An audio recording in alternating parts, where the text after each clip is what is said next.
trouble finding the place. Everything was perfect, absolutely perfect. I remembered the way exactly until I turned off the Merritt Parkway. Merritt Parkway, baby. You found the house twice before, don't you remember?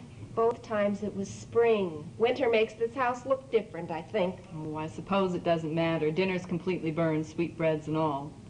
I ate anyway, on the road. Well, how do you happen to have the day off?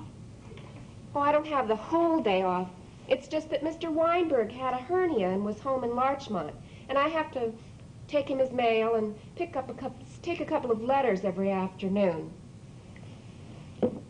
Just what exactly is a hernia, anyway? Oh, I don't know exactly, but I do know you don't have to worry much about getting one. What's the matter? Aren't there any cigarettes in there? Oh, that's all right. I have a whole pack here somewhere. That dopey maid. I just dropped 2 brand new cartons in front of her nose an hour ago. She'll be in here any minute to ask me what to do with them. Honestly, that maid. Yeah. I did everything but have Lou make love to her to get her to come out here with us, and I'm sorry I did. Where'd you get that thing? Oh, this? I had it in school, for goodness sake. It was Mother's. God, I don't have one damned holy thing to wear. If Lou's mother ever dies, ha-ha, I'm sure she'll leave me some old monogrammed ice pick or something. How are you getting along with her these days, anyway? Don't be funny. Oh, this is absolutely the last one for me. Well, the hell it is. Well, who called who and who showed up 2 hours late? You're going to stay here till I'm sick of you. The hell with your lousy career.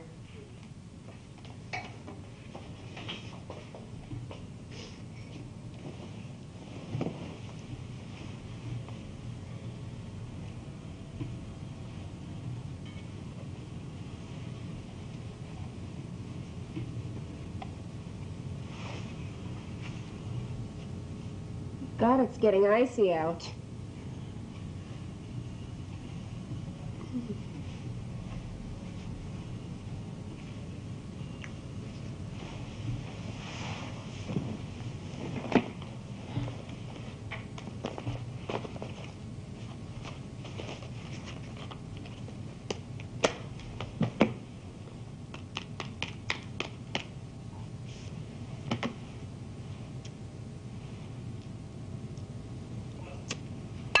Don't nobody move. I got the whole place surrounded. God, that was quick. Make sure mine has a little soda, okay? What do you suppose she's doing out there? Sitting on her big black butt reading Soul on Ice. I rattled these bottles getting them out. She actually looked up annoyed. This is my last, and I mean it. Oh, wait a minute. Ramona, is that you? Yes! Well, close the front door after you, please. Oh, is that Ramona? Oh, I'm dying to see her. Do you realize that I haven't seen her since she had her operation? Ramona, go out in the kitchen and take off your shoes. I don't want mud in the house. Do I have to? Yes, you have to. Oh, I'm dying to talk. Oh, Al, look what I did. I'm It's terribly all right, sorry. It's all right. I hate that carpet anyway. I'll get you some more. No, I have more than half left, thank you. You sure? Give me a cigarette.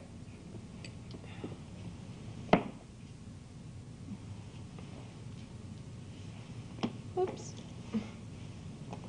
Thanks. Dying to talk to her. Who does she look like now, do you think? Lou. She looks like Lou. His mother comes over and the 3 of them look like triplets. What I need is a Cocker Spaniel or something, you know, somebody who looks like me. Dying to talk to her. How are her eyes now? I mean, they're not any worse or anything, are they? God, not that I know of. Can she see at all without her glasses? I mean, if she gets up at night to go to the John or anything? She won't tell anybody. She's lousy with secrets. Well, hello, Ramona. You're looking pretty. I'll bet you don't even remember me. Sure I do. Mary Jane, right? But it's been a few years since you visited, I think. Right. But your mom and I go back a long way.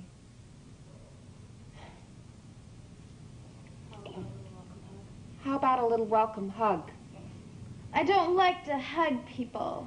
Did you leave Jimmy alone outside? No, he's here. Who's Jimmy? Oh, God. Her beau. Goes where she goes, does what she does. All very hoopla. Really? Do you have a beau? Ramona, Mary Jane asked you a question. Mary Jane asked if you have a beau. Yes. Oh, I think that's wonderful. What's his name? Jimmy what? Jimmy Jimmerino. Oh, stand still. Well, that's quite a name. Where is Jimmy? Here? Here where? Here. I'm holding his hand. I don't get it. Don't look at me. Oh, I see. Jimmy's just a make-believe young man. Marvelous. Well, how do you do, Jimmy? Oh, he won't talk to you. Ramona, tell Mary Jane about Jimmy. I don't like to talk about people. Stand up straight and tell Mary Jane how Jimmy looks. He has green eyes and black hair. What else? No parents, no mom, and no dad. What else? A motorcycle. What else? I don't know. He sounds beautiful. Tell me, did Jimmy take off his shoes too when you came in? He has boots. Oh, marvelous. Oh, you just think so. I get it all day long. Jimmy eats with her. He takes walks with her. She even sleeps all the way over to one side of the bed so as not to roll over and hurt him. Where'd she get that name, though? Jimmy Jimmerino? God knows. Maybe from some teenager in the neighborhood. There are no teenagers in the neighborhood. No kids at all. They call me Fertile Fanny behind my back. Mom, I'm going out again for a while. You just came in. Jimmy wants to go out again. Why, may I ask? He needs to tune up his motorcycle. Oh, him and his goddamn motorcycle. Well, all right, go on then. Put your shoes on, stay out of the mud, and don't stay too long. It's getting dark out there. Goodbye, Ramona. Why, come on, Jimmy. Give me a glass. Oh, no, honestly, I should have been in Larchmont by now. I mean, Mr. Weinberg's so sweet. I hate to let it down. Tell him you were killed and let go of that No, glass. please, Al, honestly. I mean, it's getting terribly icy outside. I have hardly any antifreeze in the car. If I don't leave Let now, it freeze. Go phone, say you're dead, and give me that glass.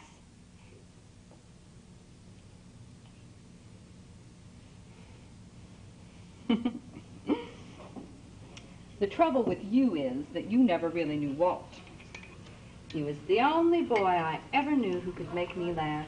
I mean, really laugh. Do you remember that night, our last year, when when that crazy Louise Hermanson busted into the room wearing the black brassiere that she brought in Chicago? Well, he could make me laugh like that. He could do it. When he talked to me, he could do it over the phone. He could even do it in a letter. And the best part about it was, he didn't even try to be funny. He just was funny. Hey, give me a cigarette. I can't reach him. Well, that's to you. I fell down once. I used to wait for him at the bus stop outside the PX. And he came late one evening just as the bus was pulling out. Well, we ran to catch it, and I fell down and twisted my ankle. And he said, "Poor Uncle Wiggily." He meant my ankle, you know. Poor Uncle Wiggily, he called it. God, he was nice. Doesn't Lou have a sense of humor? What? Doesn't Lou have a sense of humor? Oh, God, I don't know. I guess so. He laughs at cartoons and stuff. Well, laughing isn't everything, I guess.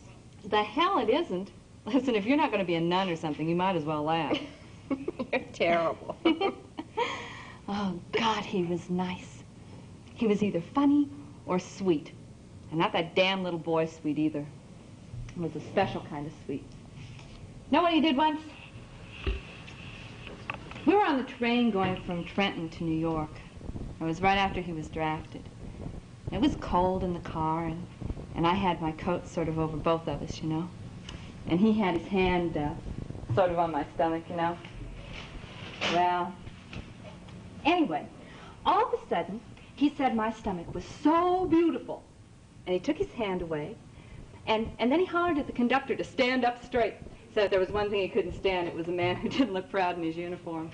The conductor just told him to go back to sleep.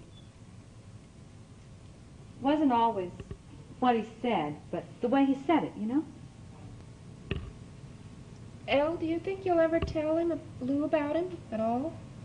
Oh, I tried to once, but the first thing he wanted to know was what his rank was. What was his rank? You know what he used to say? He used to say that he was advancing in the Army, but in a different direction from everybody else. He said that when he got his first promotion, instead of getting stripes, he'd have his sleeves taken away. He said when he'd get to be a general, he'd be naked. Oh, he'd be wearing a little infantry button in his navel. Well, don't you think that's funny? Well, yes, only... Why don't you tell Lou about him sometime, though? Why? Because he's too damned unintelligent, that's why. You listen to me, career girl. If you ever get married again, don't tell your husband anything, you hear me? Why? Why? Because I said so, that's why.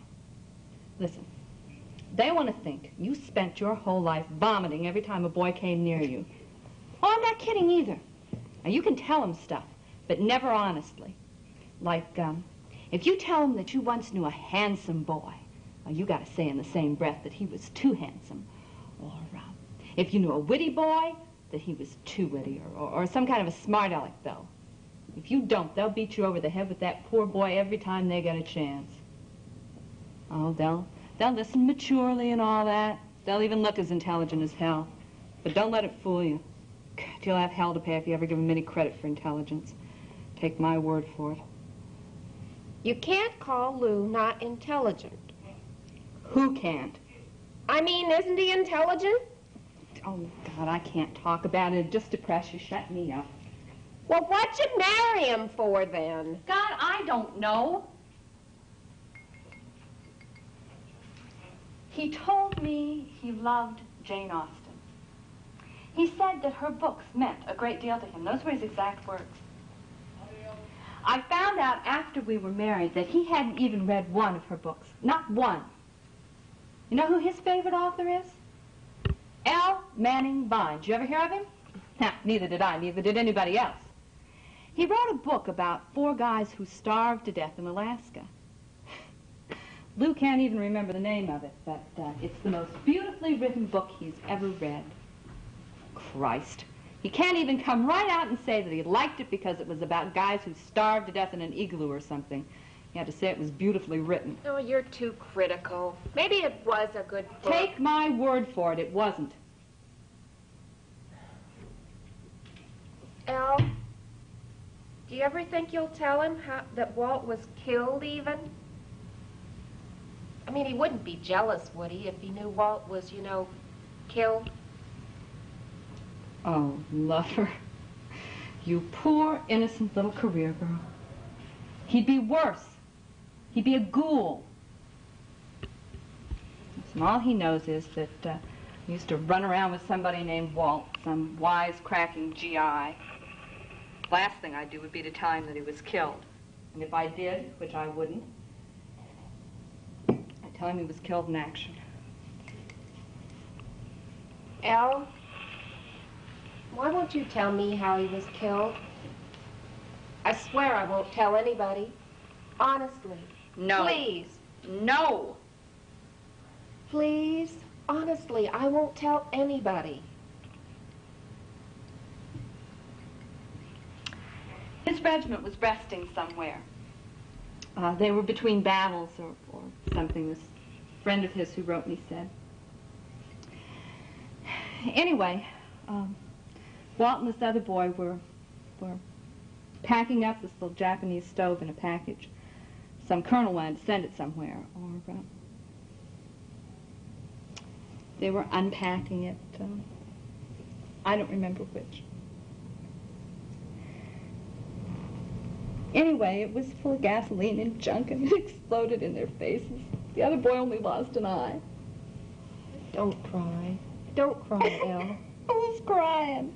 I know, but don't. I mean, it isn't worth it or anything. Are you all right? Mary Jane, listen, please. Do you remember our freshman year? And I had that brown and yellow dress that I bought in Boise. And Miriam Ball said nobody wore those kind of dresses in New York, and I cried all night. I was a good girl, wasn't I?